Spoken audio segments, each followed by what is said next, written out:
is to really, really research your market, and your craft, because a lot of times I think we fail. We see someone that is successful and we want that success, but we don't do our due diligence to, research, like, can I really do this? And one of the things I love to ask people is like, would you do it if you had to do it for free? Because a lot of times people don't realize when you're an entrepreneur, the money does not immediately come. And then it's feast or famine a lot of times. Sometimes, you're really, really making money, and sometimes you're not.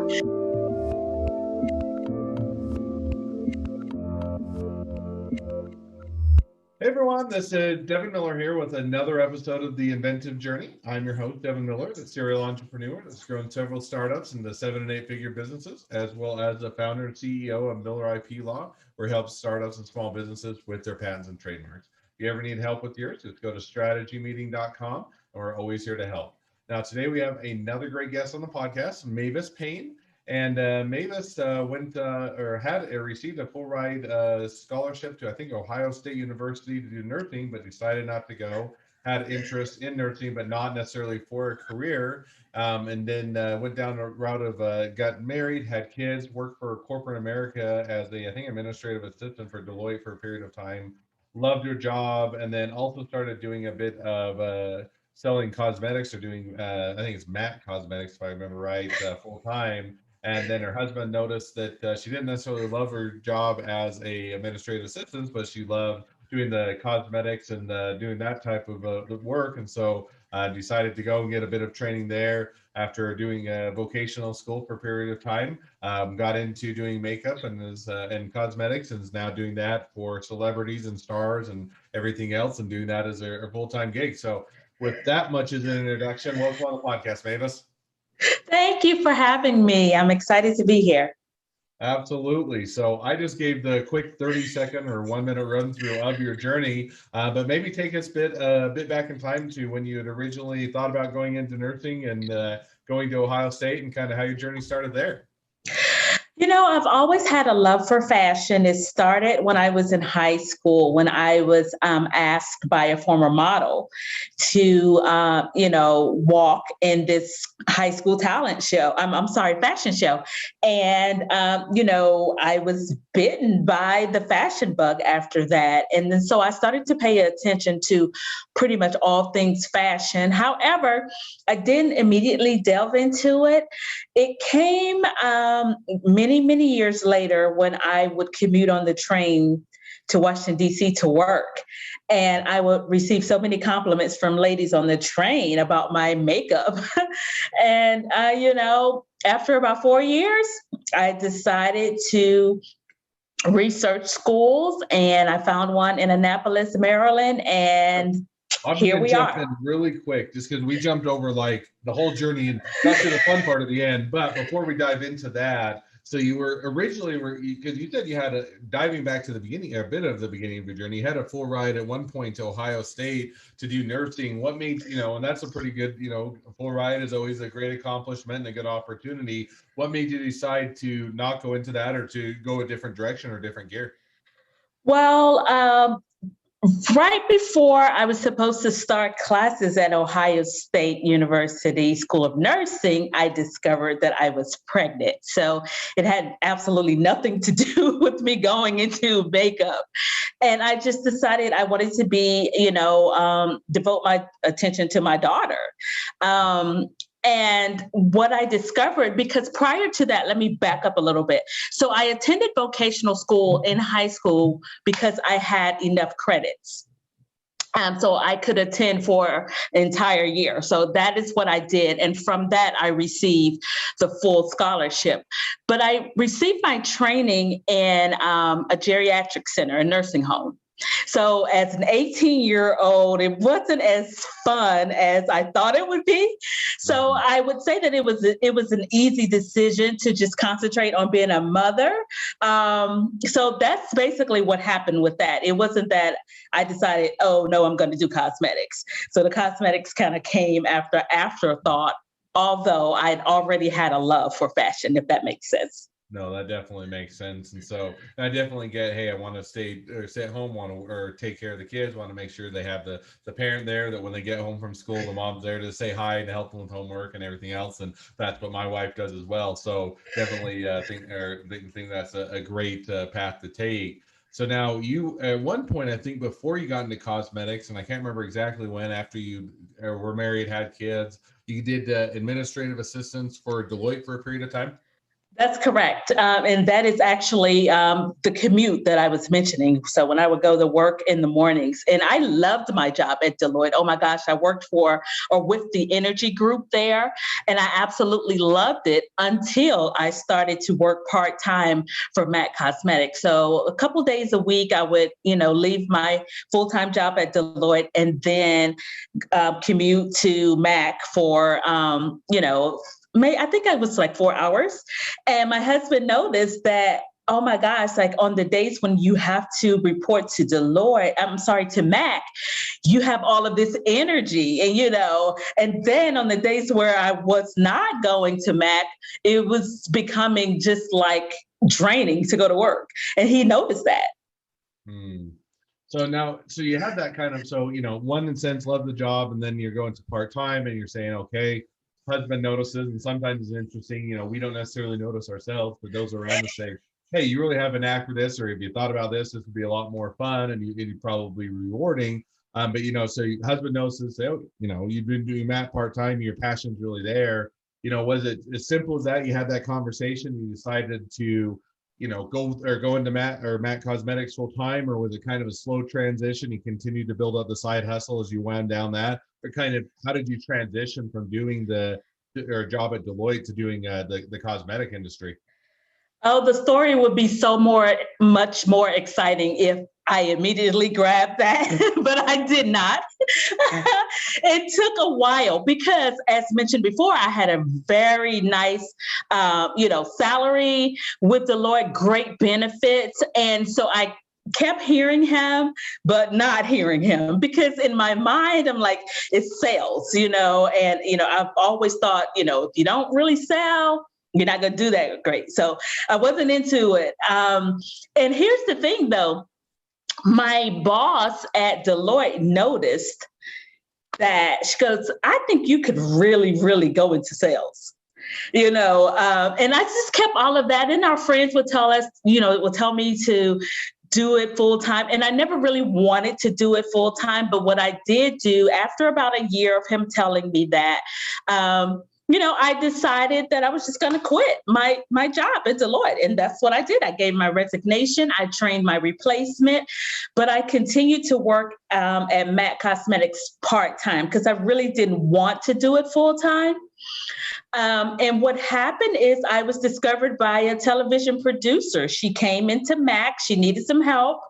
I helped her. And, I talk about this in my book where she had this face. They talk about it when they're training us about, the takeaway. And she had this face that she was not interested in anything that I was saying. However, at the end of our conversation, she trusted me and she purchased everything that I recommended. And then she asked if I had a card. I gave her my card and then she told me who she was. She said, I'm a producer and I'm going to go back and I'm going to tell the person that hires makeup artists about you. So that's how I started doing television makeup. Cool. That's a great opportunity and one that's probably not necessarily anticipated. So, so how long was it? So she, you convince her that you're skilled, that you'll do a good job, and she likes your work and she's going to recommend you. Now, how long a period of time was it from her kind of going back, telling the person that hires in makeup till the time that you actually got hired on or started doing that? It was immediate, which was really, in my career, I found that was a rarity that people remember. So it was immediate. She went back and she did tell the person, and the person actually had their own makeup makeup artist agency. So that person reached out to me just by someone else referring me. She had never met me. She called and probably within maybe about 4 or 5 months, she sent me out on my first gig, which happened to be which happened to be television. It was for AOL at the time. And that was my very first time doing television makeup. I'm grateful that it turned out okay because it's completely different from retail. But yeah, it was immediate. What was not immediate was my rise. To becoming that go-to person. That took a couple of years to get my name out there. And then once people, started to see my name over and over, then my career kind of took off from there. So you started out, and it sounds like, and maybe, hopefully not putting too many words in your mouth, but you started out, you kind of got the opportunity, started out slow or smaller that, and did a few jobs, and people liked it, and you kind of built up a bit of a reputation. Was it kind of word of mouth that, hey, you do a good job, they like what you do, and you kind of built up a clientele? Is that how it kind of evolved? It pretty is word of mouth. I did have business cards because as soon as I completed makeup artistry school, I made sure I had my business cards. But I shudder to think, like, when I look back on those business cards, they were hideous, guys. Oh my God, it was like this really bright blue eyeshadow. However, I made sure I gave them out to everybody. At MAC Cosmetics, I would give my customers my MAC Cosmetics business card as well as my personal business card. But as you know, in the entertainment industry, it's pretty much word of mouth. Someone referred you, you'll hear someone saying, I need a makeup artist. Oh, I know a makeup artist. So that's basically how it happens. And then people started to refer me to their friends, refer me to people who have, who are looking for a makeup artist, and that it just kind of snowballed from there. No, and that's a good snowball effect, and definitely is a fun and exciting one. So now, how long have you been working with the celebrities? And if you can name drop, and if not, then I definitely understand. But are there any celebrities that people would recognize, or that would be worthwhile to name drop, or that would be fun to hear about? So I have been working with celebrities probably I've been in my career for a little bit over 15 years. So I've been working with celebrities, probably about 13 of those. My most memorable celebrity that I worked with is the late Dr. Maya Angelou. I've worked with Piers Morgan, whom I absolutely love, Mo Rocca, who wrote the foreword for my book. Oh my gosh, T.I. and Tatiana Ali and Jennifer Holliday and Star Jones. Oh gosh. Sounds like quite a fun assortment of people to work with, and that's what I was going to kind of mention right after. Is I think that part of what you've done is you've worked with a lot of fun celebrities, have a lot of cool experiences, and you've taken that and you've also put that into kind of a book format where you're able to share that. Is that right? Yeah, absolutely. So the book, this is, oh my gosh, it was this is my first book. It was kind of birthed out of 2020 because, I work in New York City and New York City was closed. So there wasn't a lot of production and film and television stuff going on. And my husband had been telling me for years because I would come home and I would tell him these interesting stories about being on set or working with certain celebrities. And he would say, you should write a book. And I never really entertained it until 2020. So I started in May of 2020. I finished in January of 2021. But the difficult part about writing is because of my work with celebrities, I have to get releases, right? So if I'm going to mention them, so that was the most difficult part. What I found though, once I committed to writing, it just flowed. I could sit down and I could write, and then things would come to my memory that I had long since forgotten. And I had no idea that it was going to be the success that it is. It released on Amazon April 20th, and within 36 hours, I'd made bestseller. Awesome. So it's doing pretty good. That's awesome. And apparently plenty of people want to hear about all your experiences and what it is to be the makeup artist to the stars, so to speak.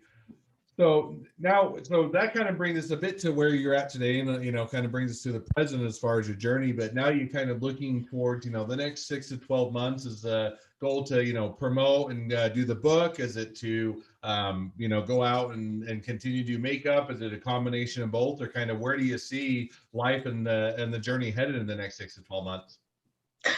Well, I think they kind of go hand in hand. That's, just like my cosmetic line, basically it sells itself because I'm actually using my products on the clients. And the same as the book, it comes up in conversation, because most of the people that I work with, they're also interested in me, and they're saying, so what have you been up to? And so obviously I'm going to say, hey, I wrote this book. And the opportunities are coming. I was just reading a couple of emails prior to this podcast, and my publicist, I hired a publicist, and so she has some things lined up for me, some appearances, writing some articles. So I had no idea that the book will lead to those type of opportunities, but the sky's the limit. Wherever it takes me, I'm going to go with it.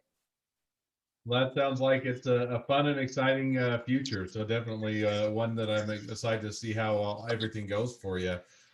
Well, now as we start to wrap towards the end of the podcast, we always have the two questions that I love to ask, and so we'll jump to those now. And just as a reminder to the audience and the listeners, and we're also going to talk or do the bonus question where we talk a little bit about intellectual property. So if you have an interest there, definitely stay tuned. But before we jump to the bonus question on the normal two questions, first question I always ask is, what was the along your journey? What was the worst business decision you ever made, and what did you learn from it? The worst business decision I ever made was to believe that honesty is everyone's policy. And so what I've learned from it is that get everything in writing and make sure you understand what you're reading, not just sign on the dotted line. In my book, I talk about some of my early years where I was just so excited to be working on a particular project that I didn't really necessarily read everything that I needed to read or ensure that what I understood was exactly what I was going to get. So that would be my advice to people. Make sure that you are reading it. And then if you don't understand it, have a relationship with someone that is either, in art, in entertainment law, or, invest in the money that you need to hire someone so that you don't get yourself in a jam. No, and I think that while it's a mistake that it sometimes can hurt, but it's definitely one where I think it's certainly understandable in the sense that a lot of times you come down and say, oh, I think people, first of all, I always think people can read better, or I always think that they can read people better than they are. I'm like, oh, I'm great at reading people. I think I've never met a person that says, oh, I'm horrible at reading people. But I even think beyond that is, a lot of times you think, at least for me, when I do a lot of businesses, I started out thinking, oh, everybody will work as hard, they'll do as good a job, they'll be as devoted, they'll be as involved. And then you get into the reality, and you're like, hey, that's not always the case. Sometimes people don't work as hard, they don't do as good a job, and it kind of creates that. And so I think that figuring out who to trust, how to build that relationship of trust, and kind of what responsibilities or what things to turn over is definitely an easy mistake that a lot of entrepreneurs make, but also is one that certainly to learn from. So absolutely. Now with that, jump into the second question, which is, if you're talking to somebody that's just getting into a startup or a small business, what'd be the one piece of advice you'd give them? Oh, that was a hard one. Oh my gosh, I had a couple things, but what I would say would be the number one piece of advice is to really, really research your market, and your craft, because a lot of times I think we see someone that is successful and we want that success, but we don't do our due diligence to, research, like, can I really do this? And one of the things I love to ask people is like, would you do it if you had to do it for free? Because a lot of times people don't realize when you're an entrepreneur, the money does not immediately come. And then it's feast or famine a lot of times. Sometimes, you're really, really making money and sometimes you're not. And so that's kind of dual answer to the question, but definitely do the research that's necessary. Do the footwork. A lot of times people will reach out to me and ask me, if they could assist me. And I always ask the question like, why do you want to assist me? You know what I mean? Because I really want people to understand the business of makeup, the business of being a makeup artistry. It's not just about working with celebrities. You really have to know your market. You really have to do everything that's necessary to be a success, because everyone, that starts a business is not successful. So definitely do the research. You mean when you start your own business, you're not just a millionaire overnight? It's not like Absolutely. It is in the TVs and the movies? And people really believe that. People really do believe that. Nope, it's not that easy. No, and I definitely agree with you. And I think that, you get a bit of a misconception. You read the books, you watch the shows or the movies and based on a true story. And I think, a lot of those people, do a great job and they have a successful business, but it's always, a 10-year or, overnight success, 10 years in the making. And it always takes a lot longer. You never hear the backstory. You never see what it took to get to where they're at today, or how, all the different paths and different things they weave through in order to build a success. And so everybody kind of gets a misconception that, if I have a great idea, I'll just start a business and I'll be rich in a matter of a week or two. And it's never the case for that, no matter which business it is. So I think that's a great lesson to learn.